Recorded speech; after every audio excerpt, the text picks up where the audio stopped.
lagi dengan channel Ceta Ananta, Pojok Wawasan Tanpa Batas. Pada kesempatan kali ini, saya akan membahas seputar dunia sains, yaitu tentang gravitasi. Adakah di antara kalian yang berpikir dan bertanya-tanya, jika ada dua benda dengan berat massa yang berbeda, kemudian dijatuhkan secara bersama-sama, apa yang akan terjadi? Tentunya, mayoritas di antara kita akan menjawab bahwa benda dengan berat massa lebih besar akan jatuh terlebih dahulu dibandingkan dengan benda dengan berat massa yang lebih kecil. Dari sebuah fakta umum seperti itu, apakah mungkin ada kemungkinan lain?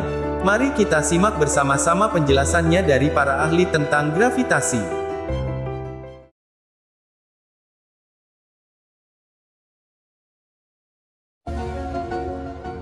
Gravitasi muncul sebagai bagian dari ruang dan waktu. Gravitasi tidak ada begitu saja, melainkan merupakan hasil dari lengkungan ruang dan waktu yang disebabkan adanya sebuah besaran massa. Sehingga sebuah massa inilah yang membuat ruang dan waktu menjadi melengkung. Begitu juga dengan benda-benda di sekitar lengkungan yang tertarik mendekati sumber lengkungan.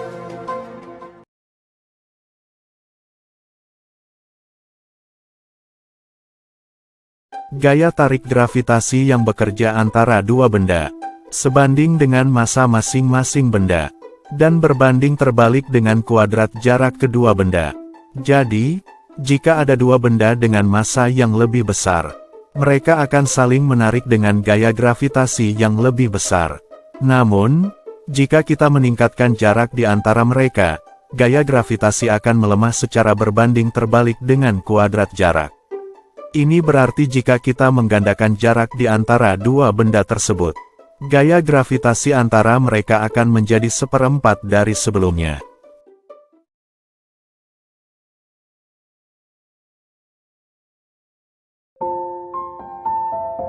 Saya akan mencoba menjelaskan pertanyaan yang membuat penasaran banyak orang. Mana yang jatuh terlebih dahulu menyentuh bumi, antara bola bowling dengan bulu? Jika keduanya dijatuhkan secara bersamaan, saya melakukan percobaan di Space Power Facility milik NASA di Ohio, USA. Dengan volume 22.653 meter kubik, ruang ini merupakan ruang vakum udara terbesar di dunia. Pertama sekali, percobaan dilakukan sama persis seperti yang dilakukan Galileo, yaitu menjatuhkan bola dan bulu dengan kondisi ruang masih dipenuhi udara. Pada percobaan pertama ini bola menyentuh landasan, dan bulu akan menyusul. Pada kondisi ini dikarenakan adanya tahanan udara yang menahan kedua benda dengan massa yang berbeda. Maka bola yang memiliki massa yang lebih besar akan lebih dulu menyentuh landasan. Jadi, bagaimana jika ruangan divakumkan dari udara? Artinya, agar diketahui apa pengaruhnya, jika tidak ada tahanan udara ketika kedua benda jatuh.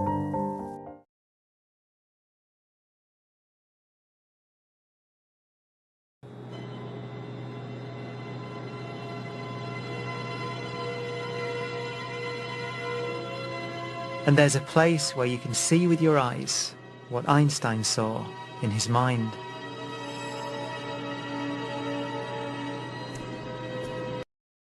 NASA's Space Power Facility near Cleveland, Ohio, and it is the world's biggest vacuum chamber.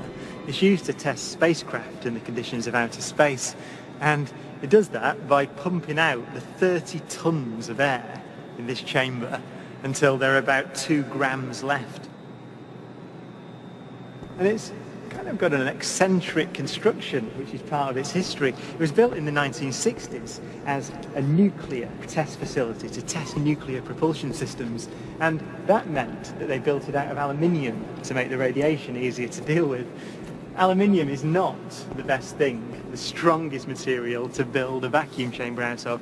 So they built an outer concrete skin, which is part radiation shielding and part an external pressure vessel, so that this thing can take the force that's present on the outside when it's pumped out to the conditions of outer space.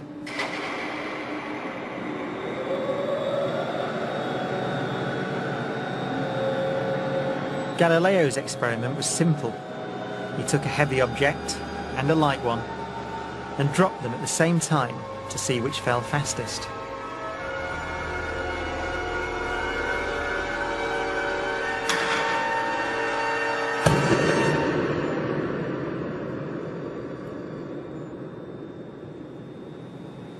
Now in this case, the feathers fell to the ground at a slower rate than the bowling ball because of air resistance.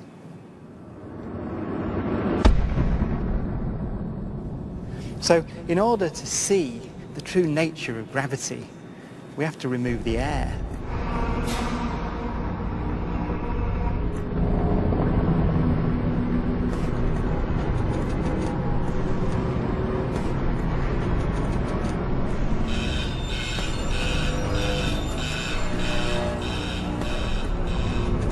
It takes 3 hours to pump out the 800,000 cubic feet of air from the chamber. Okay, we dropped 2 millitorr in the last 30 minutes. But once it's complete, there's a near perfect vacuum inside. 6104 manual, 10% open. Station 1, go for drop. PCV 30-1, pressure set point at 240 psi. We are go for drop. 10, 9, 8, 7, 6, 5, 4. Cameras on. 2, 1. Release.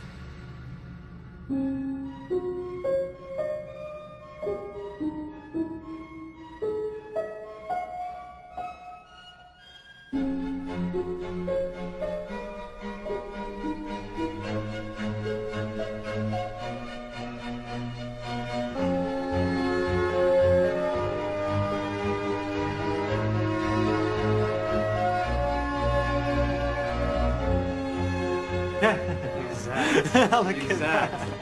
They came down exactly the same. Look at how they hit right there. Exactly. Back on the side. Exactly the same. Feathers don't move, nothing. Look at that. That's just brilliant.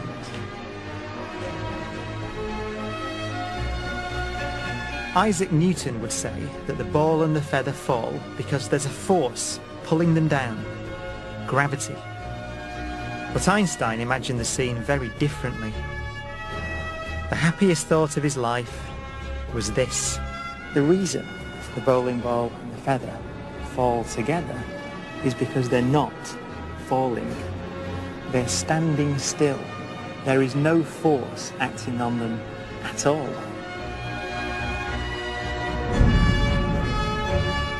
He reasoned that if you couldn't see the background, there'd be no way of knowing that the ball and the feathers were being accelerated towards the Earth. So he concluded they weren't.